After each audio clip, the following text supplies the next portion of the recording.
for about a decade now. I've just been in a sort of a prison of self-hatred and guilt and shame, and based around pretty prolific trauma I had, and my inability to deal with that. But I got to the point where I realized that anything in my life, any little speed bump, became catastrophic. I could not handle anything in the future. I couldn't handle the next day.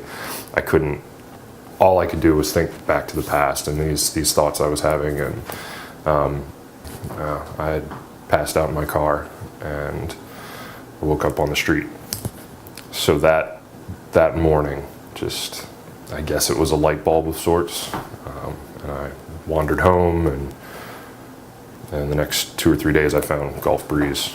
I did some more research, and it really sort of checked all the boxes of what I thought would help me in the long run, not just to be sober, to be me again. A huge part of this experience was the one-on-one counseling and how much of it you get, which I was surprised by. So I'm not going to open up, I'm not going to talk, I'm not going to cry.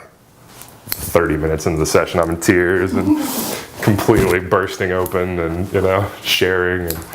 And so from that point on, the counseling with Bridget has been unbelievable. I mean, my gosh, the payoffs for this, it's hard to count them all.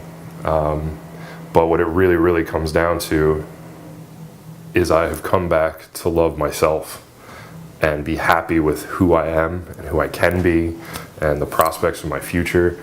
So the main payoff was getting to know me again, being happy with me and confident in me, and finding that strength that had been there but has been gone so long and just was such a faint thing, and I wake up happy now, which I never thought was possible.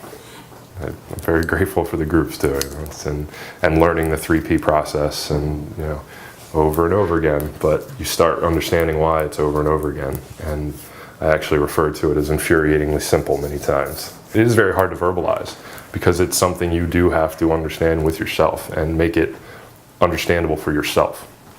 So other people's words guide you there, but you have to feel it. And once you do, it took a while to put everything together. I started doing the EMDR, and what the EMDR was able to do for me, it's meant to unite the hemispheres of your brain, so there's not so much clutter, and you can actually start taking very, very difficult memories and traumas, and you learn to process them in a healthy way. It was a very interesting approach that I'd never thought of, and I'd only heard very few things about. But the EMDR specifically is the one that got me over the hump. It finally made everything make sense. Everything came together, and I broke down, and it was a very hard day. But when I laid down that night and really processed what happened, it's a light bulb. It's like, I get it. I understand why I'm doing all these things. I'm understanding why I got here. And it was amazing. I hope I can help people not get to where I got by accepting early that it's okay to get help for trauma. Find out who you were before this happened and get back to really being the person you want to be, and get back to actually feeling healthy emotions and processing the world in a healthy way, as opposed to letting these traumas be the filter that dictates everything. And coping is not living. It's just another way to say I'm getting by. The Carson that's walking out is the real me. The Carson that walked in was this thing I had convinced myself was the only way to be. I wore so many masks that I lost track so long ago of who I really was.